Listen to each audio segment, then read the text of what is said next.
Raju Paudel. Share शिक्षा सिकौं र सिकाउँ भन्ने अभियान अन्तर्गत आज पनि म तपाईहरुलाई हाम्रो यो स्टक गुरु युट्युब च्यानलमा हार्दिक स्वागत गर्न चाहन्छु।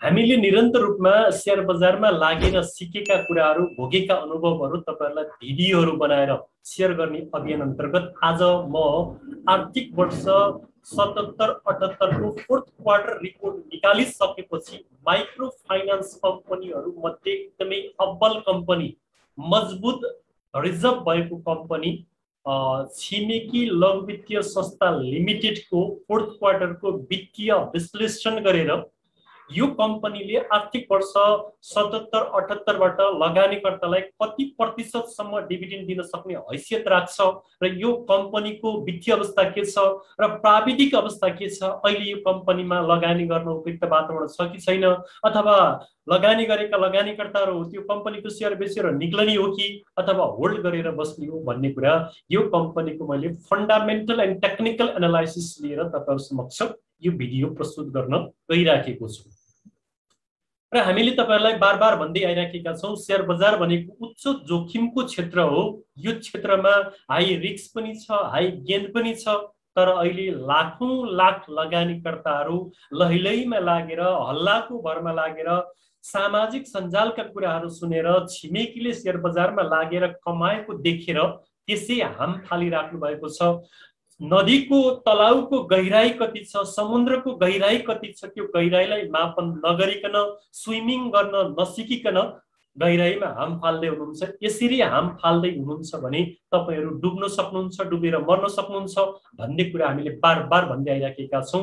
त्यसकारण तपाईहरुले यो गहिराईलाई थाहा पाउनु भन्दा अगाडि त्यो गहिराईको बारेमा सिकेर, अध्ययन गरेर, विभिन्न प्रकारका शेयर शिक्षा कार्यक्रममा सहभागी भएर मात्रै हाम फाल्ने काम गर्नुहोस्। र यही शेयर शिक्षा कार्यक्रम अन्तर्गत हामीले यही श्रावण 24 गतेदेखि अर्को चरणको शेयर ट्रेडिङ लिएर तपाईहरु समक्ष आएका छौं। अनलाइन स्टक ट्रेडिङ कार्यक्रम जुमबाट हामी सञ्चालन गर्दै छौं। यदि तपाईहरु इच्छुक हुनुहुन्छ भने हाम्रो तालिममा सहभागी भएर शेयर बजारका बेसिक कुराहरू, फन्डामेन्टल एनालाइसिस कसरी गर्ने, टेक्निकल एनालाइसिस कसरी गर्ने भन्ने कुराहरू गहिराईमा गएर सिक्न सक्नुहुन्छ। यदि तपाईहरु सिक्न चाहनुहुन्छ, बुझ्न चाहनुहुन्छ भने स्क्रिनमा उल्लेख गरिएको हाम्रो mobile number, Viber number, WhatsApp number, imo number र हाम्रो फेसबुक पेजमा कन्ट्याक्ट गरेर हामीसँग यी कुराहरू डिटेलमा बुझ्न सक्नुहुन्छ भन्दै अब म माइक्रो फाइनान्स कम्पनी मध्येको अब्बल कम्पनी, ज्यादै स्ट्रङ रिजर्भ भएको कम्पनी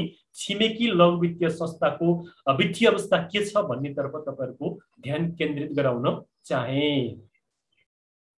अब म तपाईहरुलाई यो कम्पनीको आर्थिक वर्ष 77-78 को जब उसले फोर्थ क्वार्टरको रिपोर्ट प्रकाशन गरिसकेको छ त्यसपछि यसको वित्तीय अवस्था के छ भन्ने बारेमा यो भिडियोमा म तपाईहरुलाई जानकारी गराउन गइराखेको छु।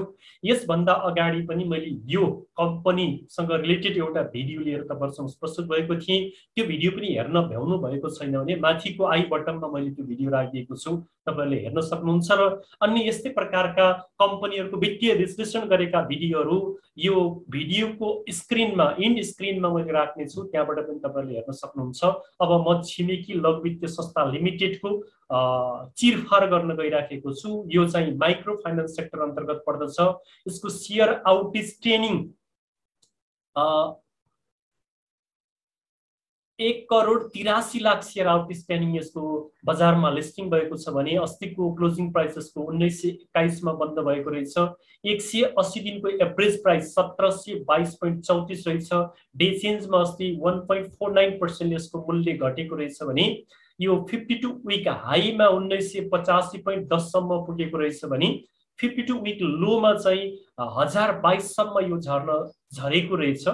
अब फियर एन्ड ग्रिड मिटरबाट यो कम्पनीको टेक्निकल एनालाइसिस गर्दाखेरि अहिले यो फियर एन्ड ग्रिड मिटरको यो जुन सुई छ यो सुई 74.11 मा पुगेको छ। हामीले धेरै पटक तपाईहरुलाई भन्ने गरेका छौं जब यो सुई 100 मा पुग्छ त्यो कम्पनी, त्यो सेक्टर अथवा समग्र नेप्से, यदि नेप्सेको पुग्यो भने नेप्से नै, सेक्टरको पुग्यो भने सेक्टर वाइज र कम्पनीको पुग्यो भने त्यो कम्पनीको मूल्यमा घटी आउँछ, मूल्यमा करेक्सन आउँछ। यसको अहिले माथि नै छ, बल्ल बुलको बीच-बीचमा छ, एक्सट्रिम बुलमा प्रवेश गर्नै बाँकी छ।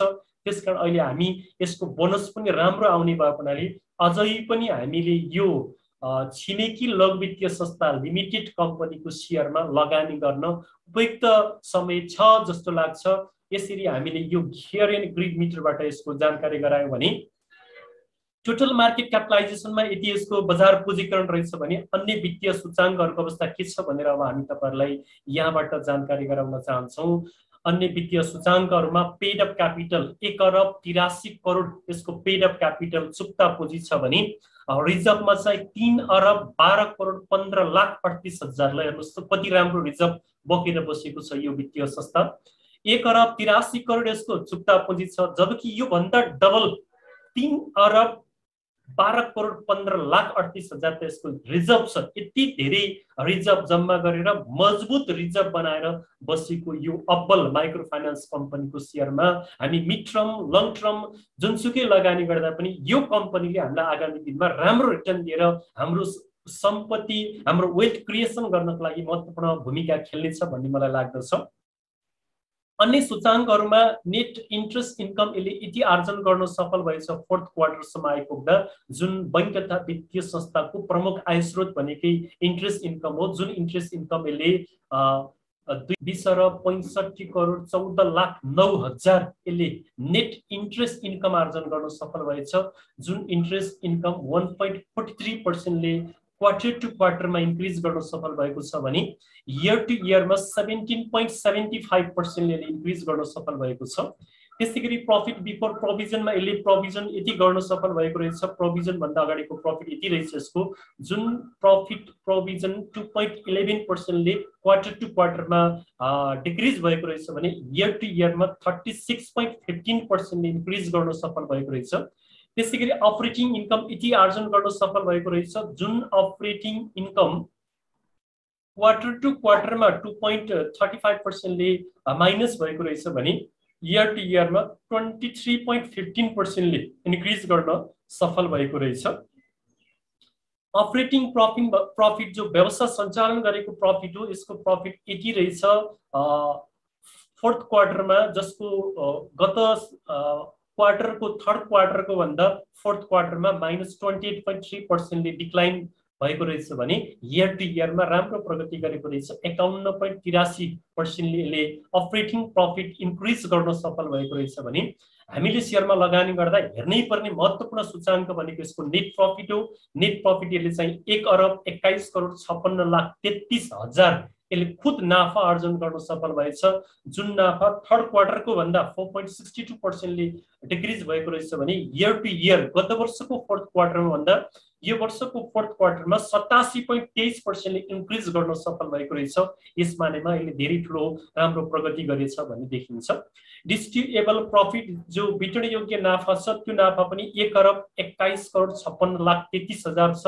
जुन वितरण योग्य नाफा थर्ड क्वार्टरमा भन्दा फोर्थ क्वार्टरमा -4.62% ले डिक्रिज भएछ भने इयर टु इयरमा 87.23% ले इन्क्रिज भएको रहेछ। यसरी यो कम्पनीका विभिन्न वित्तीय सूचाङ्कहरू र ग्रोथ हेर्दाखेरि क्वार्टर टु क्वार्टरमा चाहिँ यसको ग्रोथहरू एउटा नेट इन्ट्रेस्ट इन्कम बाहेक अन्यमा डिक्लाइन भएको देखियो, तर इयर टु इयरमा एकदमै राम्रो प्रगति गरेको छ।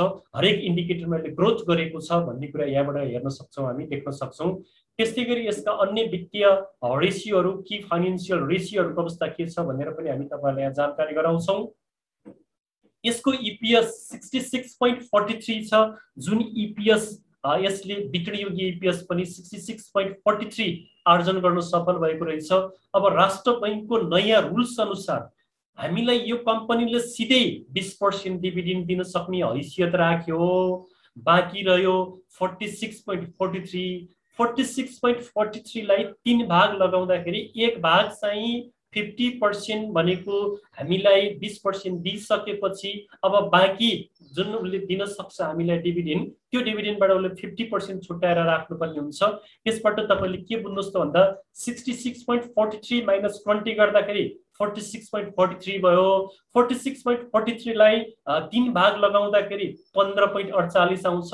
15.48 ले चाहिँ रिजर्भमा राख्नुपर्ने हुन्छ भने 30% यसले थप लगानीकर्तालाई डिभिडेन्ड दिन सक्छ। यसरी 20 र 30 गरेर कम्तीमा पनि लगानीकर्ताहरूलाई यसले यो वर्ष आर्थिक वर्ष 77-78 को नेट प्रफिटबाट लगानीकर्तालाई 50% डिभिडेन्ड दिन सक्ने हैसियत राख्छ र विगतको डिभिडेन्ड हिस्ट्रीलाई हेर्दा पनि यसले राम्रो डिभिडेन्ड लगानीकर्तालाई दिएको छ।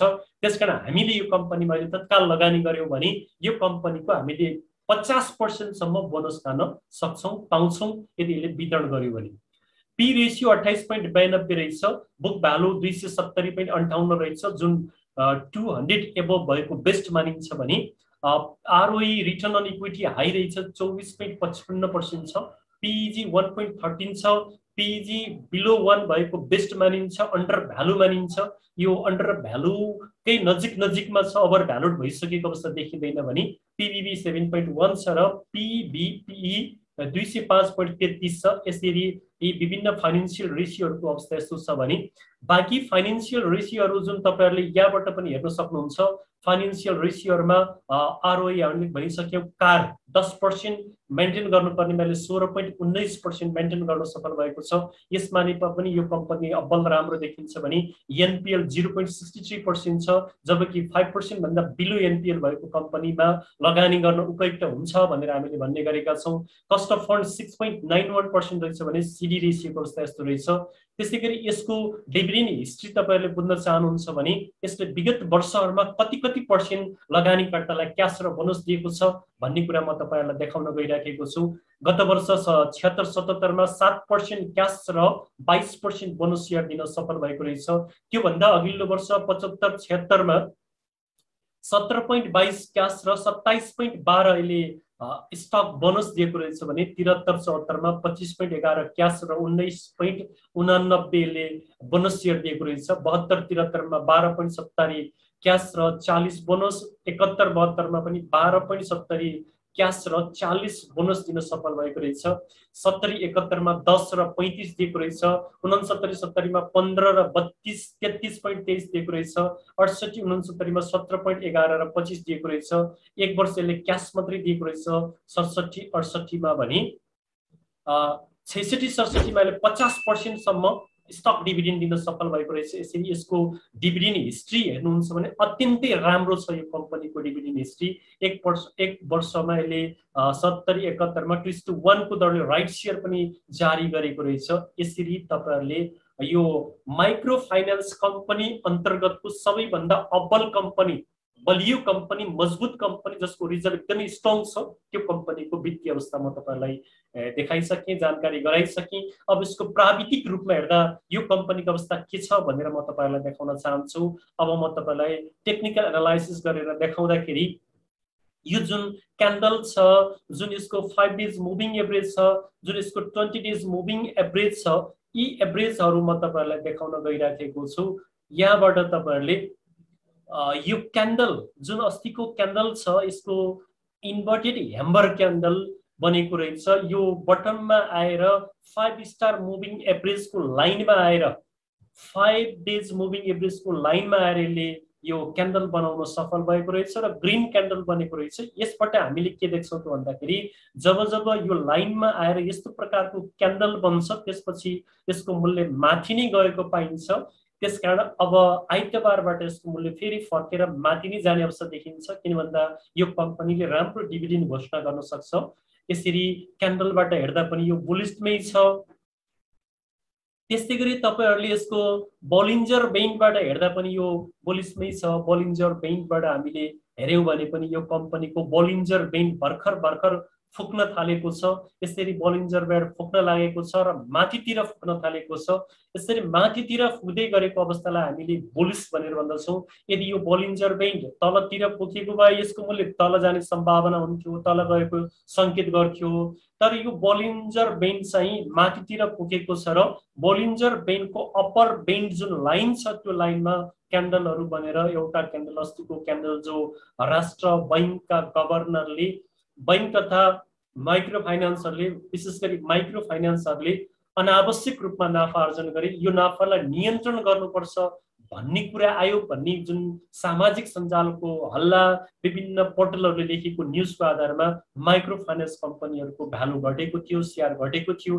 त्यसैको असर स्वरूप यसको पनि अस्तिको दिनमा 2 दिन लगातार घटेको देखिन्छ।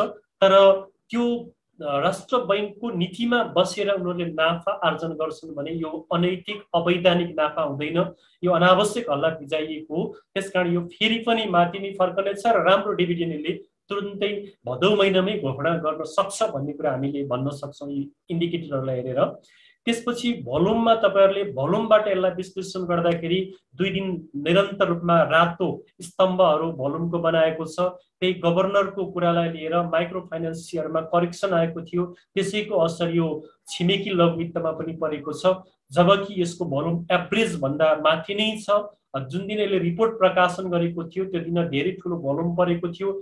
सुरुमा चाहिँ बाइङ प्रेसर परेको थियो र अन्तिममा आएर सेलिङ प्रेसर पर्दाखेरि भोल्युममा चाहिँ रातो क्यान्डल बनेको थियो भने 80 को दिनमा यसको भोल्युम घटेको छ। त्यही असरले गर्दा भोल्युमले पनि एक कम्पनीको शेयर माथि नै जाने, यो एभरेज भोल्युम भन्दा माथि नै छ भन्ने संकेत गरेको छ। यता आरएसआईबाट हामीले यसलाई अध्ययन गर्दाखेरि यो हामीले जुन मोडर्न आरएसआई छ अहिलेको आधुनिक आरएसआई 60-40 को 40-60 को आरएसआईबाट यसलाई हेर्दाखेरि 60 मा 28 जुलाईमा जब यसले 28-29 जुलाईमा 60 मा सपोर्ट लिएर आरएसआई माथितिर लाग्यो तब यसले एउटा हाई बनाएको थियो, 77 सम्म पुगेको थियो आरएसआई।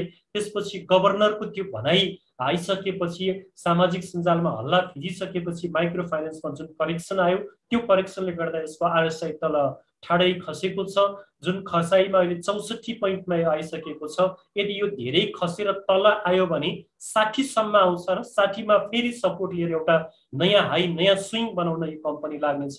यसरी डी को आरएसआई हेर्दाको अवस्था यस्तो छ भने अब हामीले यसलाई विकबाट पनि हेर्नुपर्ने हुन्छ। विकमा यसको अवस्था के छ भनेर हेर्नुपर्ने हुन्छ। विकमा पनि यसले 60 मा सपोर्ट लिएर माथि जाँदैछ, विकमा तल घटेको छैन, तल करेक्सनमा आएको छैन, विकमा पनि यो स्विङमै छ, बुलिसमै छ भन्ने देखाउँछ आरएसआईले। त्यसैगरी मन्थमा पनि यो आरएसआई लगभग 84 पुगेको छ। यो 84 भनेको विगतको आरएसआई 89 सम्म पुगेको देखिन्छ। यो भन्दा अगाडि 89 सम्म आरएसआई पुगेको देखिन्छ मन्थमा। त्यसकारण हामीले यो कोभिडको कारणले गर्दाखेरि माथि पुगेर तल घटेको थियो गत वर्ष, त्यो ले गर्दाखेरि यो आरएसआई यसरी ठाडै गएर ठाडै घटेको छ। त्यसपछि यसरी जाँदैछ, एकचोटि यहाँ करेक्सन आएर फेरि यो माथितिरै जाँदैछ। यसरी डेको विकको त्यसपछि मन्थको आरएसआईबाट पनि यो कम्पनीको शेयरको भ्यालु बुलमै छ भन्ने कुरा जानकारी गराउन सकिन्छ भने डिएमआई एडिएक्सबाट हामीले यसलाई कम्पेयर गरेर हेर्दाखेरि यो डिएमआई प्लस लाइन माथि नै छ, डिएमआई माइनस लाइन तल छ, तलै झुकिराखेको छ, यसो माथितिर फर्केको थियो फेरि तल झुकेको छ र एडिएक्स को लाइन र डिएमआई प्लस लाइन सँगै माथितिर गइराखेका छन् भने यो कम्पनीको भ्यालु बुलिसमै छ र अझै माथि जान सक्ने सम्भावना देखिन्छ। यो कुराबाट पनि तपाईहरुले यो कम्पनीमा अहिले लगानी गर्न हुन्छ भन्ने कुराहरू बुझ्न सक्नुहुन्छ। त्यसैगरी तपाईहरुले यो एमएससीडी जुन यसले 1 अप्रिलबाट यो मन्थबाट हामी हेर्दै थियौं, अब डेबाट पनि यसलाई हेर्नुपर्ने हुन्छ। डेबाट हेर्दाखेरि जब यसले 11 जुलाईमा यो काटेर एमएससीडी को यो ब्लू कलरले रेड कलरलाई काटेर माथितिर लागिराखेको छ, माथि नै छ, तल आइराखेको छैन र यी बारहरू पनि लम्बा बनिराखेका छन्। अस्तिको करेक्सनले यो बार एउटा छोटो भए तापनि अझै पनि बारहरू लम्बिँदै जाने अवस्था देखिन्छ। यसरी एमएससीडीबाट हेर्दा पनि यसको अवस्था स्ट्रङ छ र बुलिसमै छ भन्ने कुरा हामीले यहाँबाट यसलाई कम्पेयर गरेर टेक्निकल एनालाइसिस गरेर हेर्न सक्छौं। त्यसैगरी तपाईहरुलाई शेयर बजारको ज्योतिषीय टुल्स भनेर हामीले बारम्बार भन्दै आइराखेका छौं। यो फिबोनाची भन्ने टुल्सबाट यसको रेसिस्टेन्ट र सपोर्ट कहाँ छ, यसले कहाँ गएर अवरोध लिन्छ, कहाँ गएर यो ठोकिन्छ, तल आउँछ, तल कहाँ सपोर्ट लिएर माथि जान्छ भनेर हेर्ने टुल्स हो यो। हामीले अहिले यसलाई रेसिस्टेन्टबाट हेरेका छौं। रेसिस्टेन्टबाट हेर्दाखेरि जुन दिन यसले क्वार्टरली फोर्थ क्वार्टरको रिपोर्ट प्रकाशन गरेको थियो त्यो दिन यसको प्राइस बढेर 1.618 मा टेस्ट गरेर यसले तल फर्केको थियो। 1.618 को यात्रासम्म यो पुगेर पछि चाहिँ सेलिङ प्रेसर आएर तल फर्केर यसले यहाँनेर आएर क्लोजिङ भएको थियो। त्यो दिन यो हाई चाहिँ 2065 र लो चाहिँ 1925 सम्म आएको थियो भने यसको क्लोजिङ चाहिँ 1950 मा भएको रहेछ र अस्तिको दिन यो यस्तो प्रकारको क्यान्डल बनाएको छ जुन क्यान्डल हामीले इन्भर्टेड ह्यामर क्यान्डल भन्छौँ र लोएस्टमा आएर जब इन्भर्टेड ह्यामर क्यान्डल बन्छ भने त्यसले फेरि माथि नै तानियो बजारलाई भन्ने बुझिन्छ र अबको यसको यात्रा भनेको 1.618 को हो जुन यसले 2053.33 सम्मको यात्रा तय गर्न सक्छ। यदि यसले राम्रो बोनस घोषणा गर्ने कुरा कतिबाट चुइयो सूचनाहरू आयो भने यसलाई सजिलैसँग तोडेर यो अझ माथि जाने सम्भावना हुन्छ। यसको त्यस पछाडिको यात्रा भनेको 2.618 हो जो 2327.33 छ। यदि माथितिर लाग्यो भने यसका फर्स्ट अवरोध फर्स्ट रेसिस्टेन्ट भनेको 1.618 हो। सेकेन्ड रेसिस्टेन्ट भनेको 2.618 हो जो 2327.33 मा छ भने 1.618 को यसको रेसिस्टेन्ट भनेको 2053.33 मा छ। यी दुईटा अवरोधहरू यसको अगाडि देखा परेका छन् भने यदि यो तलतिर झर्यो भने यहाँबाट सपोर्ट यो क्यान्डलले पनि यसलाई माथि तान्न सकेन भने यसको चाहिँ सपोर्ट भनेको 1 हो। 1844 मा यसको सपोर्ट छ पहिलो सपोर्ट। दोस्रो सपोर्ट भनेको यसको 0.786 मा 1825.36 मा छ भने तेस्रो एक स्ट्रङ सपोर्ट एकदमै गोल्डन रेसियो भनेको 0.618 हो जो 1779.33 मा यसको सपोर्ट छ। यसरी सपोर्टबाट हेर्दाखेरि पनि यसले विभिन्न प्रकारका यी गोल्डन रेसियोहरूलाई तोड्नु पर्ने हुन्छ। त्यसकारण यसले म्याक्सिमम तल झरेर यता आरएसआई 60 सम्म आयो भने यसको यो झराई 1 मा आउन सक्छ 1884 मा आउन सक्छ र यो क्यान्डलले यसलाई माथि नै तान्नियो 1.618 को यसको पहिलो रेसिस्टेन्ट हुनेछ भने यो 1.618 लाई तोड्न सफल भयो भने यसले 2.618 को यात्रा तय गर्नेछ जुन यात्राले यसलाई 2327.33 सम्म पुर्याउन सक्छ। यदि यसले दिन सक्ने हैसियतको जुन डिभिडेन्ड छ 50% भन्दा माथि यदि त्यो दियो भने यसले सजिलैसँग 1.618 तोडेर 2.618 को यात्रामा जान सक्छ। किन भन्दा अहिले बजार बुलमा छ। बजार बुलमा भएको हुनाले 1.618 तोड्नलाई त्यति गाह्रो नहोला तर 1.618 भनेको एकदमै strong resistant golden ratio point हो। यसलाई तोड्न गाह्रो हुन्छ तर यसले डिभिडेन्ड राम्रो घोषणा गर्यो भने यसलाई सजिलैसँग तोडेर यसको यात्रा 2.618 तिर लाग्न सक्छ भन्ने कुराको जानकारी गराउँदै यस्ता जानकारीहरू हाम्रा सुन्ने तर निर्णय आफै गर्ने हो। शेयर बजार भनेको जोखिमको क्षेत्र हो।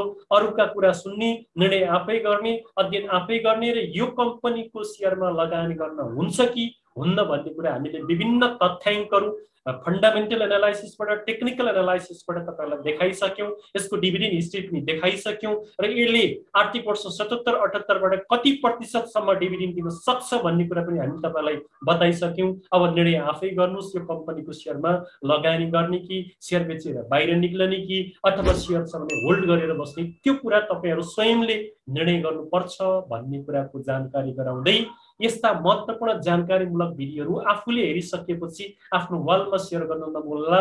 साथै लाइक र कमेन्ट पनि गरिदिनु होला र सकारात्मक पोजिटिभ फिडब्याक पनि दिनु होला र हाम्रो च्यानललाई अहिलेसम्म सब्स्क्राइब गर्नु भएको छैन भने तल लेखिएको सब्स्क्राइब बटनमा क्लिक गरेर हामीलाई प्रोत्साहन गर्नु होला भन्दै आजलाई यो भिडियोबाट म बिदा हुन चाहन्छु। हस्त नमस्कार। फेरि अर्को भिडियोमा